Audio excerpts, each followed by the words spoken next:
صرف 13 اور سامنے 1000 کی خوفناک سینا۔ لیکن پھر آسمان سے کچھ ایسا ہوا کہ اتہاس ہمیشہ کے لیے بدل گیا۔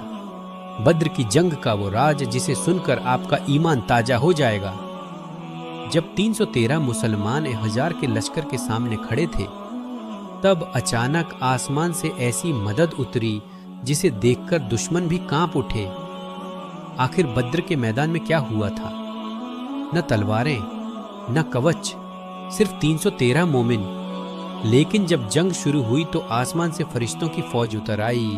بدر کی جنگ کا نبی کریم صلی اللہ علیہ وسلم کے مدینہ ہجرت کرنے کے بعد بھی قریش مکہ کا ظلم کم نہیں ہوا تھا۔ انہوں نے مدینہ پر حملے کی سازشیں تیز کر دی تھیں۔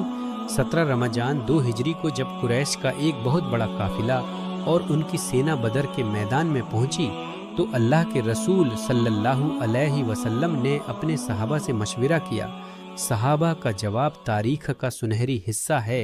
انہوں نے کہا، یا رسول اللہ، ہم آپ کے ساتھ ہر قدم پر کھڑے ہیں، چاہے آپ ہمیں سمندر میں کودنے کا حکم دیں۔ میدان بدر میں مسلمانوں کی تعداد صرف 313 تھی۔ ان میں سے زیادہ تر کے پاس نہ تلواریں تھیں، نہ جرح کوچ، اور سواری کے نام پر پورے لشکر میں صرف 2 گھوڑے اور 70 اونٹ تھے۔ دوسری طرف 1000 کا وہ لشکر تھا جو ہر طرح کے جنگی ہتھیاروں سے لیس تھا۔ یہ دیکھ کر ظاہری آنکھوں کو صرف ہار نظر آتی تھی، لیکن مسلمانوں کے دلوں میں اللہ کا یقین تھا۔ جنگ شروع ہونے سے پہلے نبی کریم صلی اللہ علیہ وسلم ایک چھوٹے سے خیمے تمبو میں گئے اور اتنے گڑ گڑا کر دعا کی کہ آپ کی چادر مبارک کندھوں سے گر گئی۔ آپ نے فرمایا، اے اللہ، اگر آج یہ مٹھی بھر لوگ ہلاک ہو گئے تو زمین پر تیری عبادت کرنے والا کوئی نہ بچے گا۔ اللہ نے اسی وقت فرشتوں کی مدد کا وعدہ فرمایا۔ جنگ شروع ہوئی تو اللہ کی طرف سے مدد آئی۔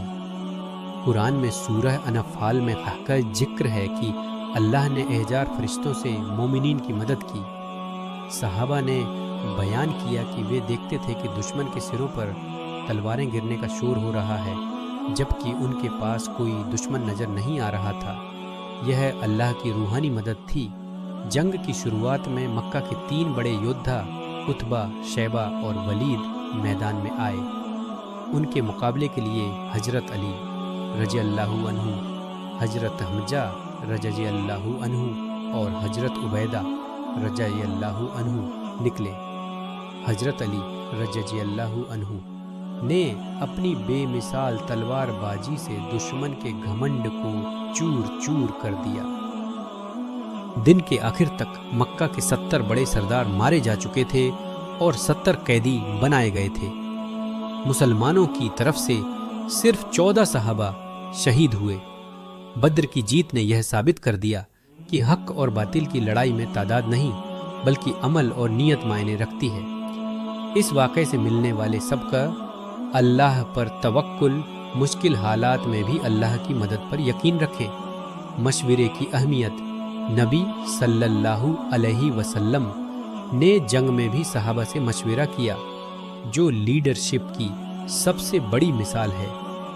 صبر کا پھل۔ بدر کی جیت نے ثابت کیا کہ اگر آپ صبر اور استقامت کے ساتھ حق پر کھڑے ہیں تو اللہ کا وعدہ ہے کہ وہ آپ کو کبھی تنہا نہیں چھوڑے گا۔ یہ واقعہ آج بھی ہمیں سکھاتا ہے کہ جب انسان اللہ کی رجا کے لیے کھڑا ہوتا ہے تو کائنات کی ساری طاقتیں اس کے ساتھ ہو جاتی ہیں۔